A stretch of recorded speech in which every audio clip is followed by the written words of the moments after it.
The Lord be with you. And also with you. Have I ever told you how much I love saying that? Love, love, love saying that. Because I think that's the single greatest thing that you can say to anybody and hear from others yourself. The Lord be with you. Doesn't matter where you are in life. Doesn't matter where you've come from. It doesn't matter where you're going. It doesn't matter what you've experienced, how you've experienced it, and where you even think you are, where you think you are, where you're going.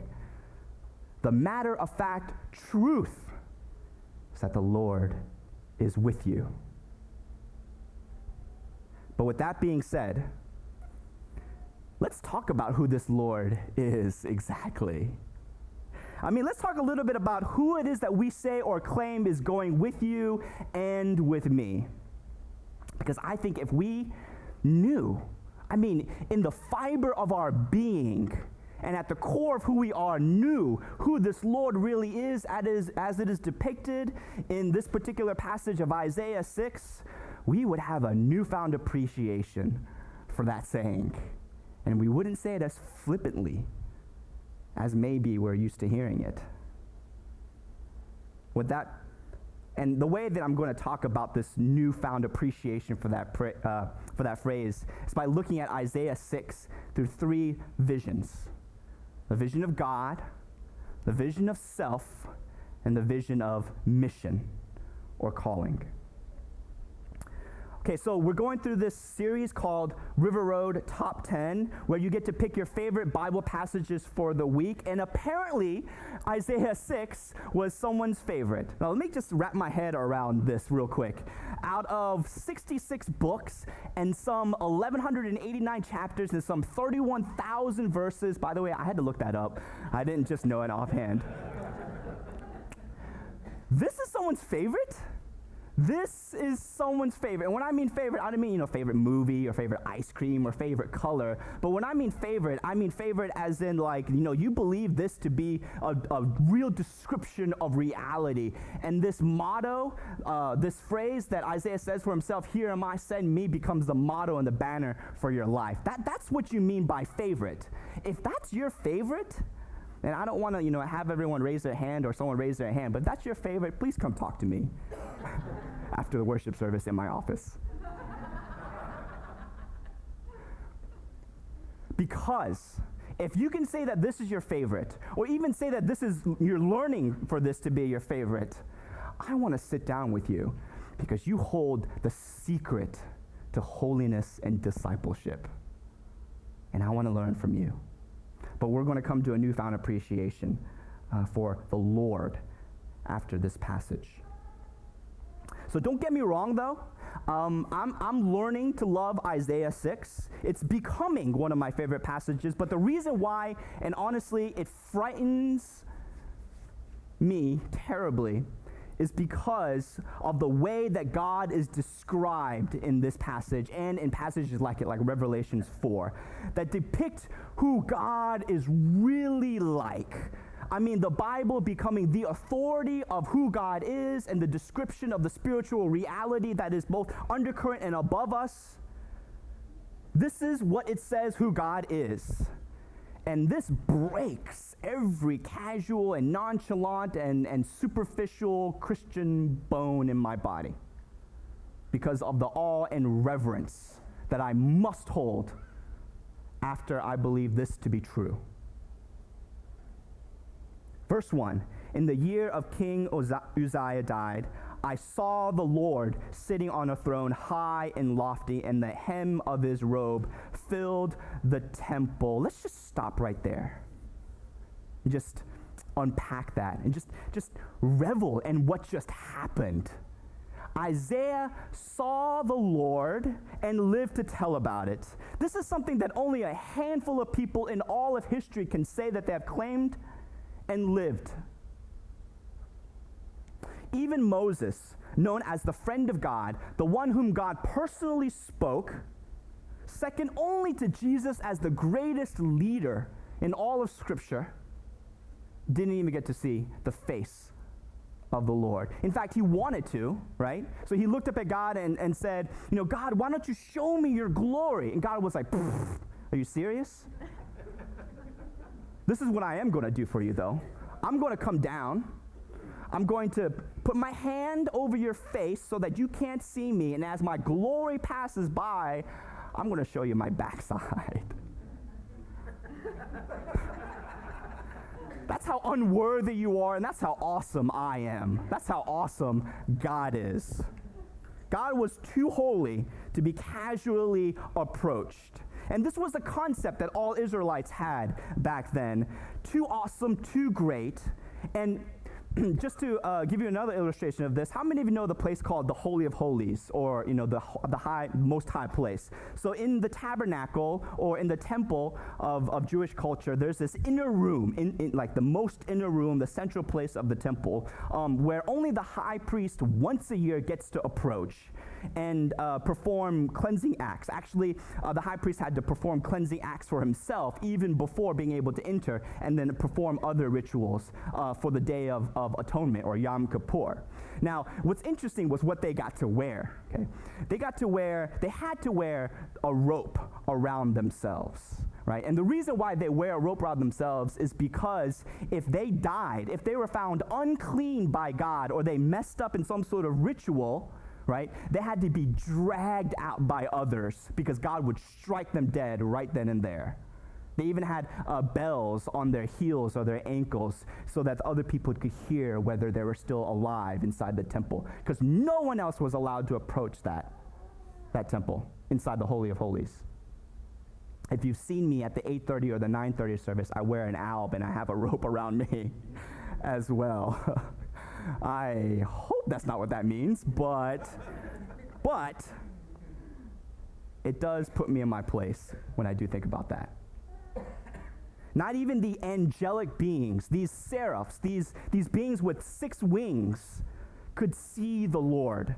Verse 2, seraphs were in attendance above him. Each had 6 wings, and the 2 covered their faces. With 2 they covered their feet. With 2 they flew, and they called out to one another, "Holy, holy, holy is the Lord of hosts. The whole earth is full of his glory." And as they called out, all of heaven shook, and the entire place filled with smoke. And Isaiah knew this growing up as a young man in Judah, where he was, what he saw, and what was going to happen as soon as he saw it. Everyone take a breath with me. In, out. The only reason I took that breath is because God allowed me to take it. The only reason I get to even have this privilege of being up here and being with you is because God allows it. The only reason I get to wake up in the morning is because God allows it. The only reason I get to play with my children is because God lets me play with my children. That's how God sustains creation and all of who we are. And I cannot exaggerate or overstate or hyperbolize who God is, because God is beyond any exaggeration I would have of him. Now, let's just imagine that's what Isaiah saw. And for us, that is where we are. We are sitting at a place of worship where we claim every morning in the opening prayer that God be with us. That is something that we cannot take very casually, folks. After,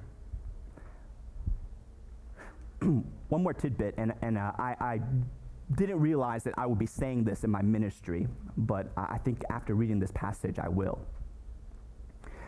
Before you go to worship, before you pray, before you sing songs, before you even crack open the Bible to study it, I want you to stop. Stop there and imagine who it is that you're learning about, who it is that you're talking to, who it is that you're praising and worshiping. Because when you take this seriously in the passage, when you take passages like in Revelation 4 seriously of who God is, that should give you pause. And that should determine the tone or the reverence with which you enter into this relationship that you have with God. Someone who is totally and utterly other than us. After having a vision of God, though, Isaiah receives a vision of himself. Seeing who God is tends to reveal who you really are as well. Verse 5, and I said, woe is me. I am lost, for I am a man of unclean lips, and I live among a people of unclean lips. Yet my eyes have seen the King, the Lord of hosts. Have you ever been around someone that's just so morally upright and righteous and holy and revered so much that you feel like you just, like you want to be more holy around them too? Like you want to live a better life too? Like you just, like you just act and behave a little bit differently around them? I know you guys don't feel that way about me. That's okay. That's okay, by the way. But I've had that experience with someone. So when I was in seminary, I had this amazing opportunity to go golfing with a seminary professor of mine. And he wasn't just any seminary professor. I mean, he was actually one of the people that was primarily responsible for my calling to ministry. And I revered him. I thought that he was the most holy man in the entire world, just hearing his history of what he's done. And anyways, so I had an opportunity to have to partner up with him in a golfing tournament for the seminary. Okay, so here I was. On the first tee, I was the first to tee off. I set my ball up. And for me, the first shot is so important because it sets the tone for the rest of my round. If I don't have a good shot, it's not going to be a good round. If I have a good shot, it's going to be an amazing round, okay? So I'm in the zone. I am focused on this ball, and I need to have an awesome shot straight down the middle of the fairway. And so I set up at address. I take the best backswing I've ever had, the smoothest, cleanest shot I've ever taken, right? And I had my eyes closed. That's how awesome I thought I was. And I look up, and the ball is going off the planet. I mean, it is out of bounds. It is gone. It is the worst ball I've ever hit in my entire life. And I yell, shoot. Actually, no, I don't. I'm sorry. I yell a word that is similar to shoot, but way too indecent for me to say up here. That's what I really said. Anyways, as soon as I said that, I looked over at him, knowing that I had said something wrong, knowing that this was not the real me. Come on, And I had my head down, and I knew he was going to flunk me in seminary, or I knew I was going to be punished for it, and it was just humbling. I just kind of looked up, wanted to apologize, but we caught eyes. He smiled at me, right? And he takes a ball out of his pocket and he tosses it to me. I grab it and he says, forget about that one. Do you want to go again? That is awesome. Oh my gosh.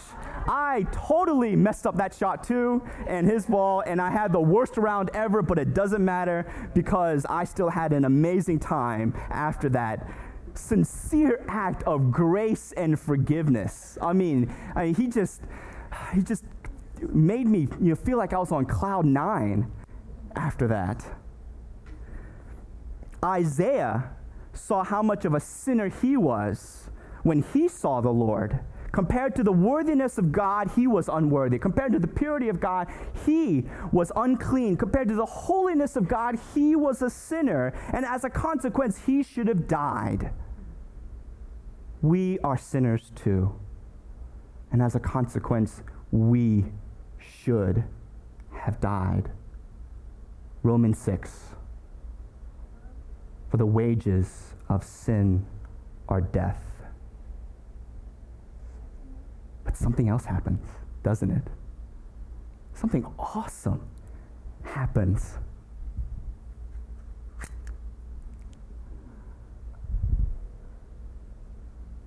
Verse 6, then one of the seraphs flew to me, holding a live coal that had been taken from the altar with a pair of tongs.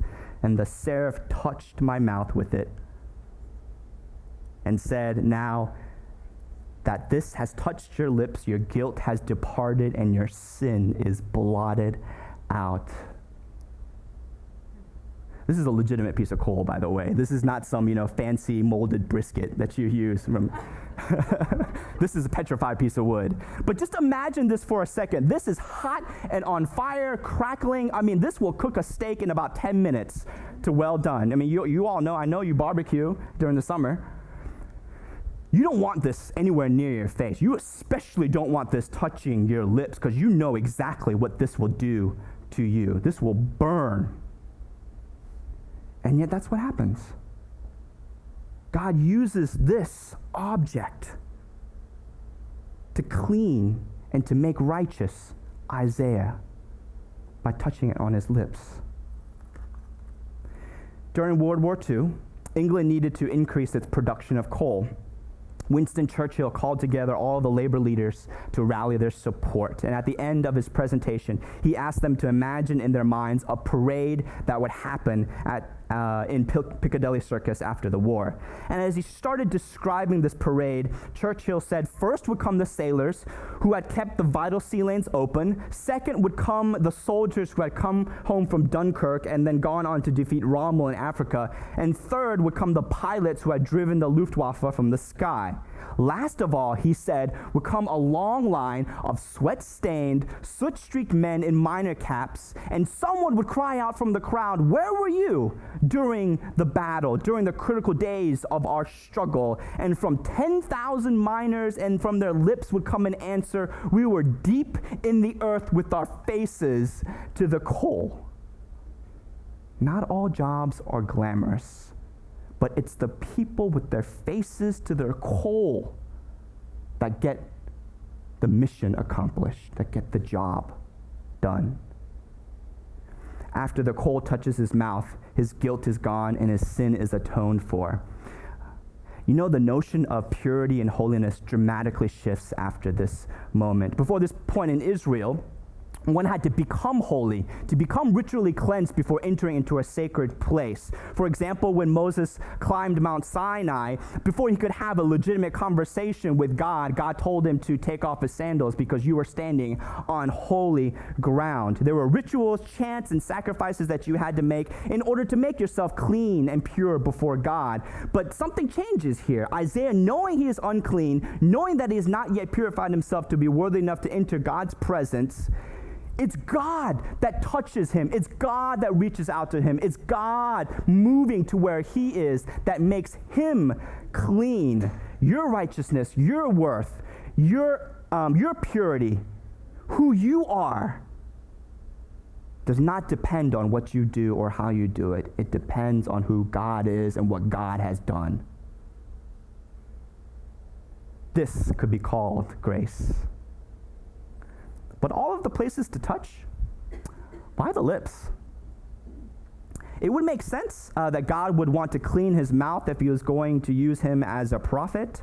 Prophets proclaim to speak for the Lord. And I imagine this may have happened. Have you ever used that threat or that expression on your children? If you say something bad, I'm going to wash your mouth out with soap.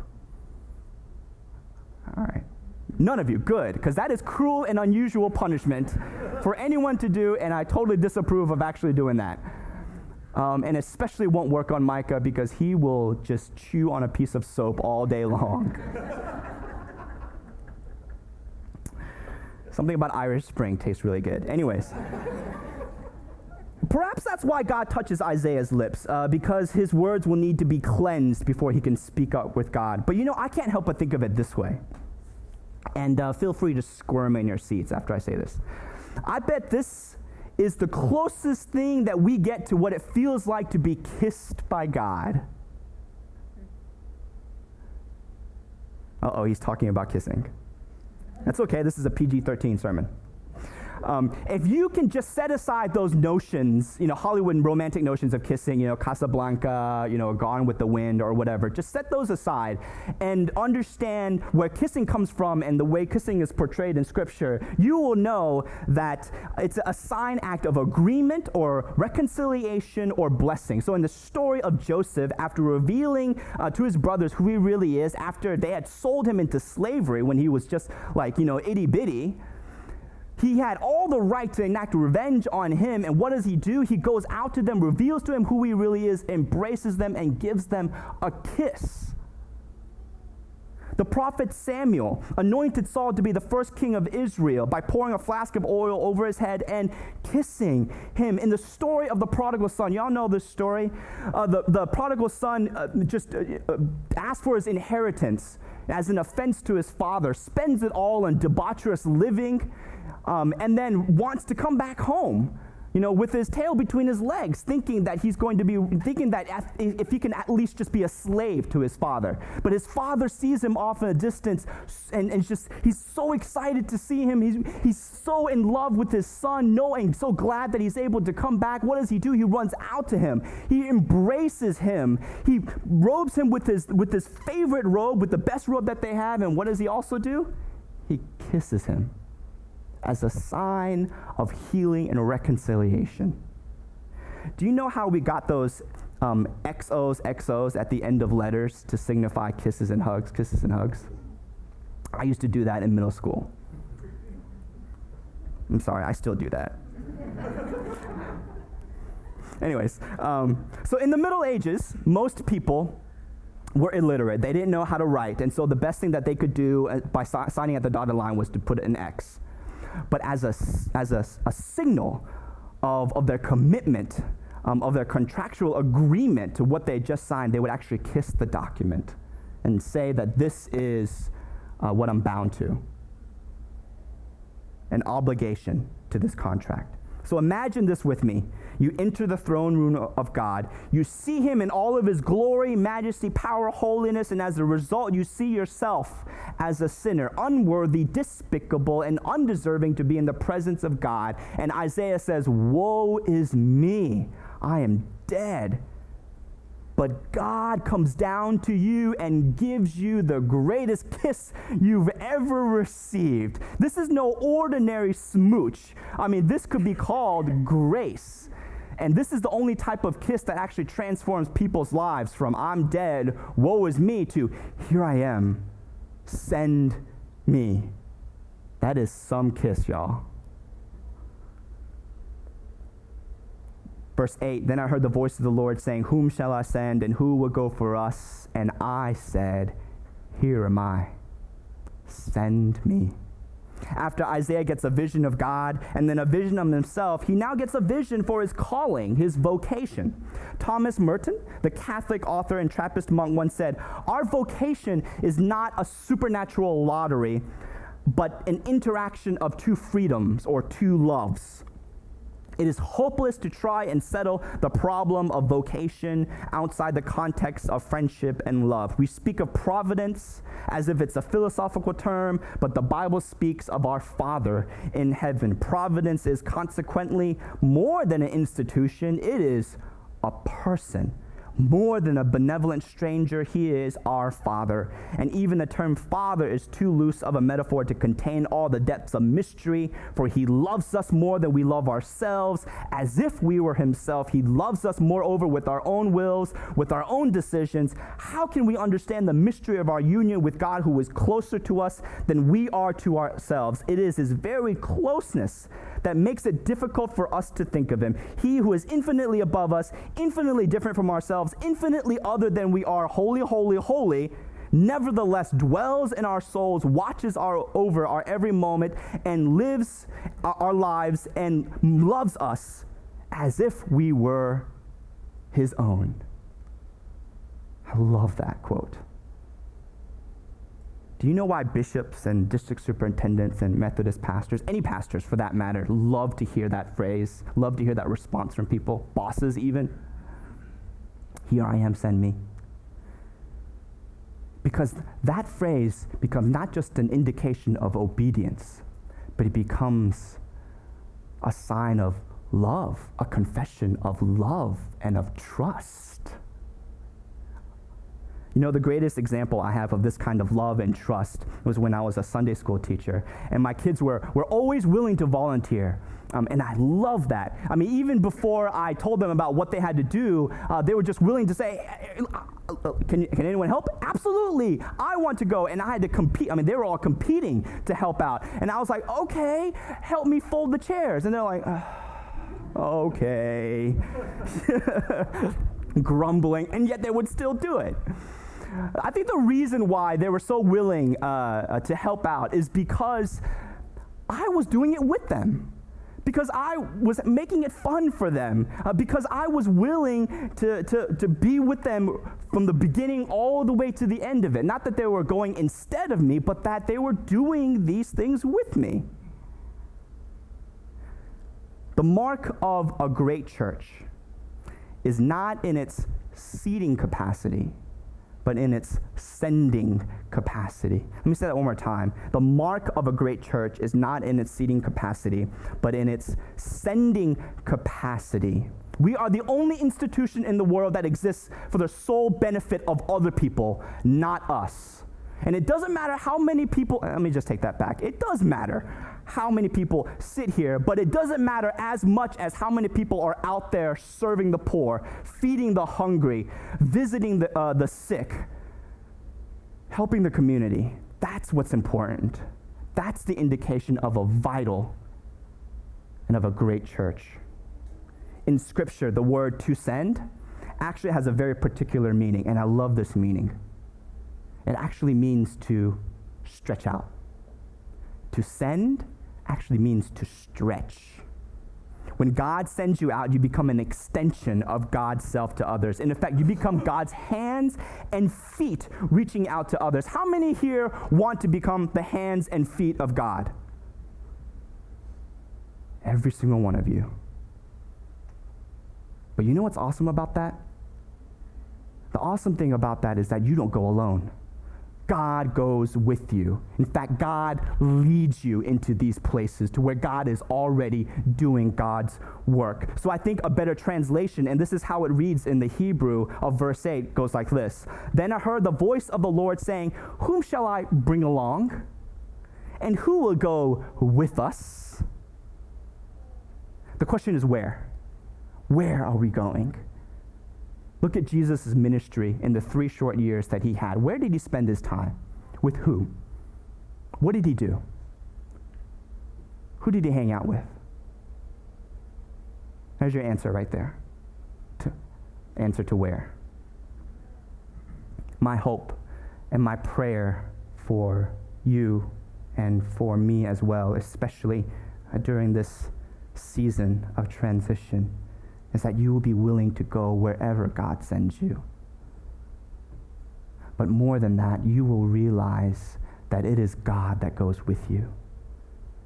It is God that carries you. It is God that leads you. And it is God, this awesome, powerful, amazing, and mighty God, extends his grace out to you, so that you may be empowered to go. Amen.